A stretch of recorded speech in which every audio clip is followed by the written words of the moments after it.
आजकल Indian democracy में बहुत सारे उतार चढ़ाव देखने के लिए आ रहे हैं। उसी में से कुछ चीज़ें ऐसी भी हो रही हैं कि एक ख़ास समाज के लिए देश में हर तरफ नफ़रत का माहौल बनाया जा रहा है।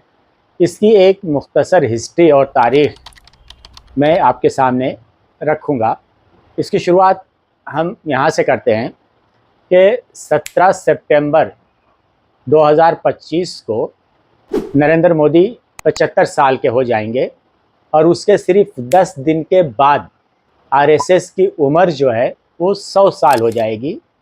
आरएसएस किस आफत बला मुसीबत का नाम है, इसके बारे में जानना हर हिंदुस्तानी को ज़रूरी है। दिसंबर 1947 को आज़ादी के बाद आरएसएस ने दिल्ली में एक बहुत बड़ी रैली निकाली थी, जिसमें फ़िरका परस्त और बनिया ताजिर ग्रुप उसके अंदर शामिल हुआ था और उसका ज़बरदस्त वो लोगों ने अपनी ताकत का मुजाहरा किया। ये उस वक्त की हुकूमत के लिए एक बहुत बड़ा अलर्ट था और उनकी जो फ़िरका परस्ती की शुरुआत हुई थी दिसंबर 1947 को, उसके एक महीने के बाद ही उसका रिज़ल्ट हमारे सामने क्या आता है। महात्मा गांधी का कत्ल कर दिया जाता है जनवरी में 1948 में। सिर्फ 3 दिन के बाद 2 फरवरी 1948 को ये फैसला किया जाता है कि आरएसएस के ऊपर बैन लगा देना चाहिए और आरएसएस के ऊपर बैन लगा दिया जाता है। और 3 फरवरी को उस वक्त जो आरएसएस के हेड थे गोलवालकर और उनके 20,000 साथियों को गिरफ्तार कर लिया जाता है। लेकिन सिर्फ 1.5 साल के बाद आरएसएस से कहा जाता है कि आपका जो दस्तूर है, आप अपना दस्तूर जमा करवा दीजिए सरकार के पास। आरएसएस अपना दस्तूर सरकार के पास में जमा करवा देता है। उसके बाद 11 जुलाई 1949 को आरएसएस के ऊपर से सरकार पाबंदी हटा लेती है, तकरीबन 1.5 साल के बाद।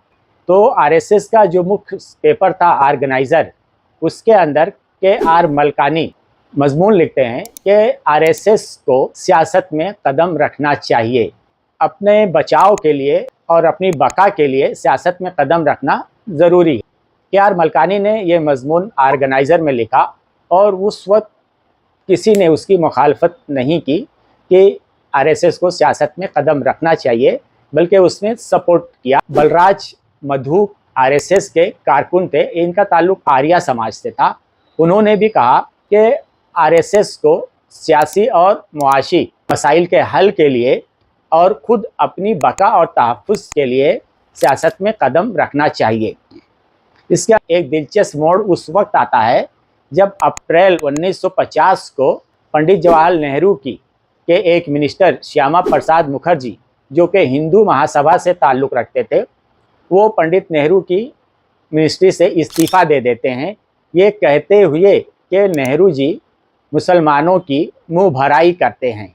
आप सोचिए कि श्यामा प्रसाद मुखर्जी ने 1950 में जो इल्ज़ाम लगाया था नेहरू के ऊपर, उनके जो चेले हैं, शागिर्द हैं, आज तक वही इल्ज़ाम अपोजिशन सरकारों पर लगा रहे हैं कि अपोजिशन की सरकारें जहाँ भी हैं वो मुसलमानों की मुँह भराई कर रहे हैं। तो उनके गुरु ने जो एक मंत्र दिया था मुसलमानों की मुँह भराई का, एक इल्ज़ाम जो लगाया था कि जो चेले हैं ये अपोजिशन सरकारों पे लगाते आए हैं। और दूसरा मोड़ वो आया जब दिसंबर 1950 में सरदार पटेल का इंतकाल हो जाता है। इंतकाल के बाद पी.डी. टंडन को कांग्रेस का अध्यक्ष बनाया जाता है, लेकिन नेहरू जी उसकी मुखालफत करते हैं और कहते हैं कि ये बहुत ही क़दामत परस्त हैं और इनको आरएसएस की पुष्टपनाही हासिल है, इसलिए पी.पी. टंडन से इस्तीफ़ा ले लिया जाता है। ये जो घटनाएं 1950 में घटी, उसके बाद आरएसएस ने ये फैसला किया कि अब हमको अपनी एक पॉलिटिकल विंग बनाना चाहिए और वहीं पे जनसंघ की बुनियाद रखी जाती है, जनसंघ का क़याम अमल में आता है और उसी जनसंघ से भाजपा का जन्म होता है। इनकी जो मुख्तसर सी तारीख़ देखते हैं और इनकी जो एक्टिविटी जो देखते हैं, इसको देखते हुए तारीख़ से आज मुस्लिम समाज को सबक लेने की सख्त ज़रूरत है। इसलिए कि आरएसएस के ऊपर जब गवर्नमेंट ने बैन लगाया, पाबंदी लगाई, उसी वक्त लोग थे ये फैसला किया कि हमको पॉलिटिकल पार्टी अपनी एक होना चाहिए जो कि सियासी तौर पे हमको मजबूती दे। और पॉलिटिकल पार्टी होना इसलिए भी ज़रूरी है कि आपकी जो पॉलिटिकल पार्टी है, एमपी वही होते हैं, राज्यसभा में वही जाते हैं, और आपके कानून लोकसभा और राज्यसभा से ही होकर पास होते हैं।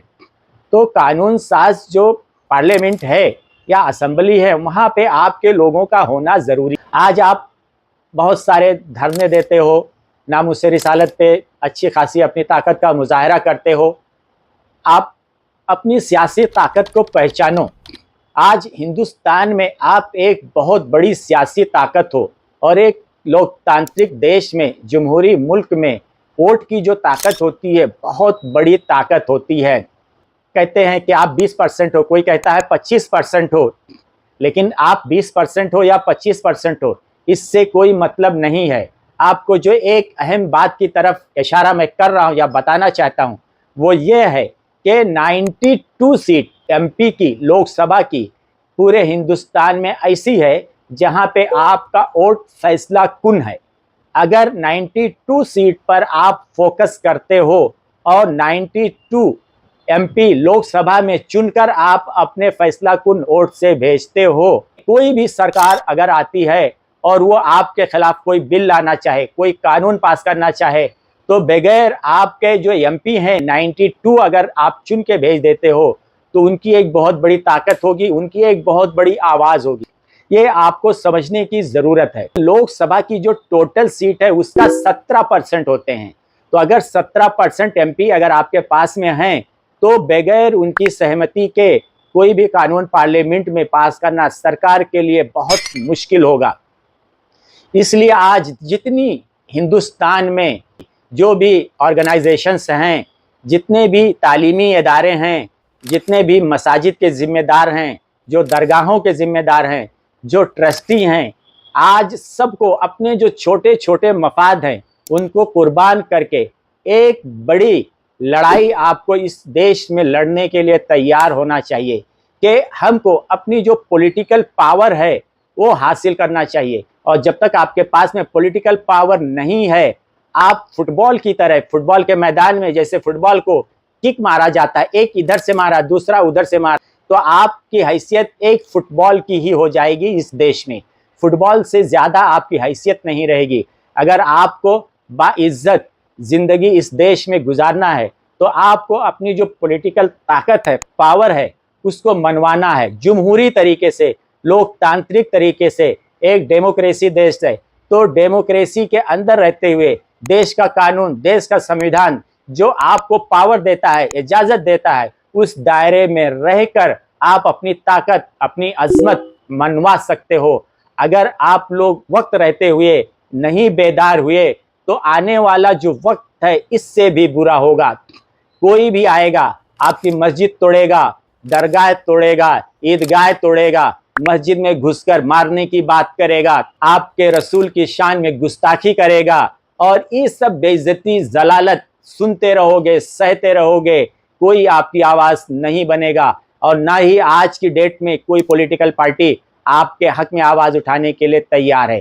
इसलिए आपको अपने समाज की अगर रक्षा करना है, हिफाजत करना है और इज़्ज़त की ज़िंदगी जीना है, तो आप अपनी सियासी ताकत को मजबूत कीजिए और आप अपनी सियासी क़यादत पैदा कीजिए। जब तक आपकी कोई सियासी क़यादत नहीं होगी, जब तक आपके लोकसभा में एमपी नहीं होंगे, असेंबली में एमएलए नहीं होंगे, जहां आपकी जितनी ताकत है, जहां पे आपके फैसला कुन वोट हैं, वहां पे एकजुट होकर आप अपने लोगों को पार्लियामेंट में, असेंबली में भेजो। वही आपकी ताकत होंगे, वही आपकी आवाज़ बनेंगे।